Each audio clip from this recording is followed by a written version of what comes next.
దేవుని పరిశుద్ధ నామమునకు స్తోత్రములు. మరి రోమ 15 అధ్యాయం 6 వచనంలో మరి దేవుడు ఏమంటున్నాడు అనంటే, ఆయన చిత్తము ఏమై ఉన్నది అనంటే, మనం ఏక భావం కలవారై ఉండాలి. మరి ప్రభువైన యేసుక్రీస్తు తండ్రి యగు దేవుని మహిమపరచు నిమిత్తము మనం ఏ విధంగా ఉండాలంటే, క్రీస్తు యేసు చిత్త ప్రకారము ఒకని నొకడు మనస్సు కలిసిన వారై ఉండునట్లు, అంటే ఒకరికొకరు ఓర్పు కలిగి ఉండాలా, ఆదరణ కలిగించేటటువంటి ఆత్మను దేవుడు మనకు ఇచ్చి ఉన్నాడు. దేవునికి స్తోత్రం, హల్లెలూయా. అటువంటి ఆత్మ మనము కలిగి ఉండాలా. కీర్తనలు 133 కీర్తన 1-3 దాకా మనం చూచినట్లయితే, సహోదరులు ఐక్యత కలిగి నివసించుట వలన మనకి ఏమేమి దేవుడు ఇవ్వగలుగుతున్నాడు అనంటే, ఆ విధంగా ఉండమని చెప్తున్నాడు అనంటే, మొదటిగా సహోదరులు ఐక్యత కలిగి ఉండటం వలన, ఒకరి మనస్సు ఒకరి కలిసి ఉండడం వలన మేలు కలుగుతుంది. దేవుడు ఎంతో మనోహరంగా ఆయనకి ఇష్టంగా ఉంటుంది.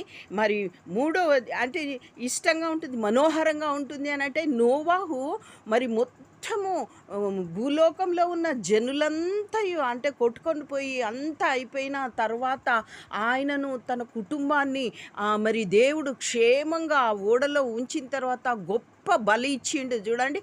అప్పుడు ఆయనకి దేవునికి అది మనోహరంగా అనిపించింది చూడు.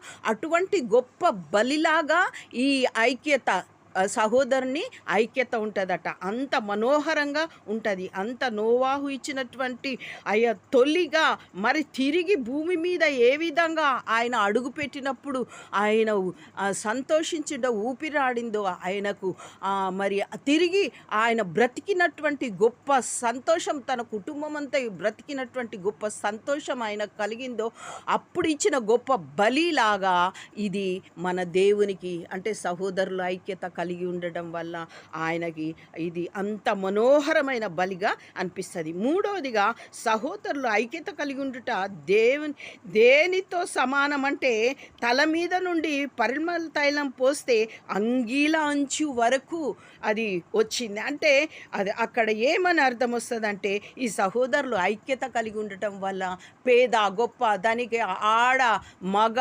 అనేటటువంటి తేడా లేనటువంటి కొరింథీలో దేవుడు యేసుక్రీస్తులో ఉన్నటువంటి ఐక్యత కలిగి ఉండడం అనేది దేవునికి ఇష్టం. అంతేకాదు, సియోను కొండ మంచు అంటే అతి పరిశుద్ధత. సియోను కొండ, ఆ సియోను కొండ మీద ఉన్నటువంటి ఆ మంచు వలె అంత పరిశుద్ధత కలిగి ఉండాలి అని దేవుడు చెప్తున్నాడు. ఇది నిత్య జీవము ఇస్తుంది.